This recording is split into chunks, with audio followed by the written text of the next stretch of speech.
Rumah tangga Iris Bella disorot setelah Amar Zoni kasus narkoba. Rumah tangga Iris Bella sedang menjadi sorotan setelah Amar Zoni kasus narkoba. Kondisi rumah tangga pasangan seleb Iris Bella dan Amar Zoni ini diduga sedang tidak baik-baik saja setelah Amar Zoni tertangkap narkoba. Diketahui Amar Zoni, suami Iris Bella sudah yang kedua kalinya ditangkap polisi gegara narkoba.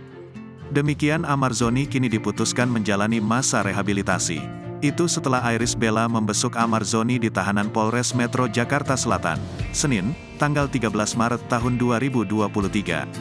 Di tengah kasus narkoba yang menjerat Amar Zoni, belakangan mencuat isu rumah tangganya dengan Iris Bella turut jadi sorotan. Hal ini mencuat lantaran publik menyoroti pernyataan Iris Bella setelah menjenguk Amar Zoni yang ditahan atas kasus narkoba.